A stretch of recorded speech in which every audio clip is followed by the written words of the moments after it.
Louis Chiron will always have a special place in the heart of the Monegasques. And for good reason. He's the only driver from the Principality to have won the Monaco Grand Prix. But he's also the only one to have gained the two main annual events organized by the ACM, Formula One in 1931 and the Rally in 1954, exactly 50 years ago. Well, that victory of 54, Chiron had to wait some time before celebrating. With a complaint put in by an adversary, his success was finally ratified only several months later.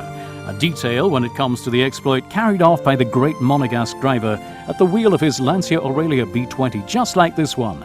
To celebrate the anniversary, an identical car was this year at the start of the historic. It's roughly the same model, dating from '56. It's a Lancia Viva with a 6-cylinder 2.5-litre Peugeot engine. It's a nice car for rallying, very much in the spirit of rallying.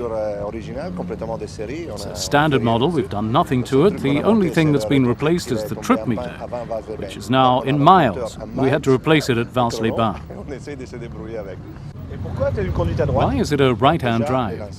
Well, Lancias at the time were often right-hand drive. This was an English car, therefore right-hand drive.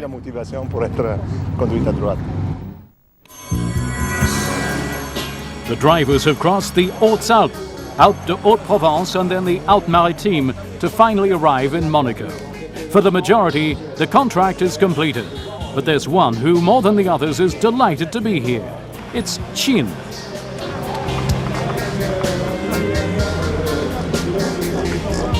After 3 retirements, we're still here, but it's not over yet. There's still tonight to run. You're already in Monaco, that's okay. If I drop out, at least I'm at home. Was it a car problem? Well, of course, the driver's still running well. It's the car that had the problem. Chin has participated 27 times in the Monte-Carlo Rally, and in 1983 scored a victory in Group 2. In Monaco and in the world of rallying, it's a star which has lived through the professionalization of motorsport competitions, the passage from the era of private cars to that of cars made specifically for rallying. Before the mid-60s, the Monte-Carlo Rally was still an event which was possible to win at the wheel of a family vehicle. Then the competition machines arrived.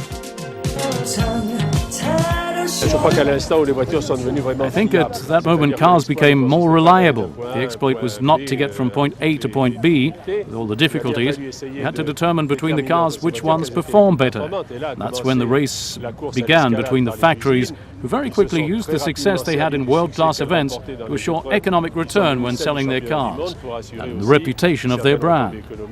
This is when the purely amateur aspect, having fun and getting there by any means, turned into a technical, regulated, thought-out event. 2 different times and 2 different worlds.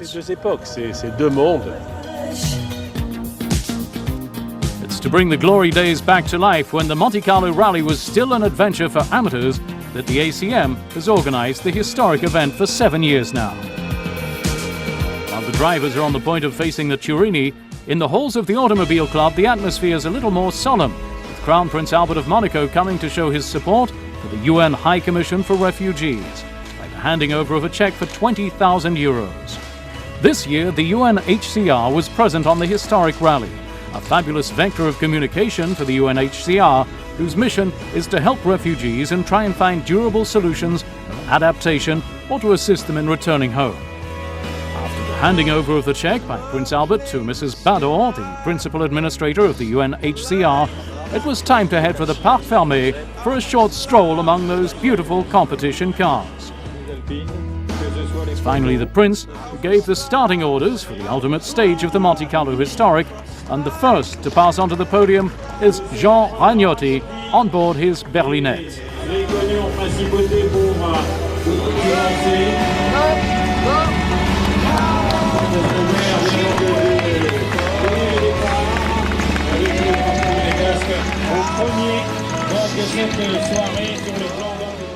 It's the icing on the cake, the famous last night of the Monte-Carlo Rally, the Turini, that which for years and years motivated all the amateurs, me included. It's what everyone prefers. All the competitors only have one thing in mind, the last night and the Turini. Le but en faisant le rallye Monte-Carlo, c'est faire la dernière nuit, la nuit du Turini, la fameuse nuit du Turini. In the past, it was the final section in which only the first 60 to 100 cars of classification would take part. For Stéphane Sarrazin, Turini was a great first. It's my first time here, it'll be my first passage. Did you take some notes? No, nothing at all. We're driving by feeling, sight only. We've had a good time over the past few days. Well, good luck.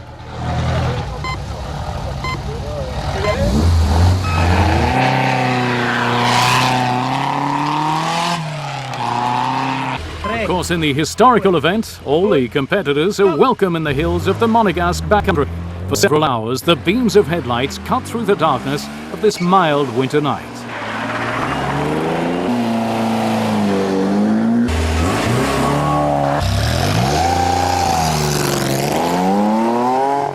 It's almost as though you were there. In the beautiful mountain setting about midnight, a group of men in red and white prepares to accommodate cars for a rapid technical check.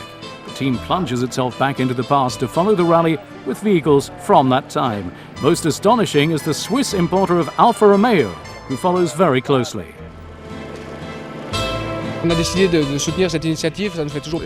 to support this initiative. It's always nice to see people who are so enthused by our brand. It's true, it was a brand with fantastic sporting history, even mythical. We always like to support the people who follow the brand. In addition, you've organized a jubilee. Yes, in '54, the Alfa Giulietta was launched on the market. In 2004, we celebrate its 50th jubilee with a number of national and international events. To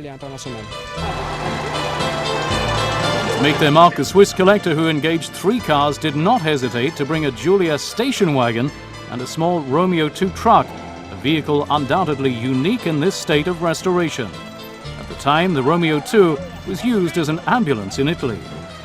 Since then, they've almost all disappeared.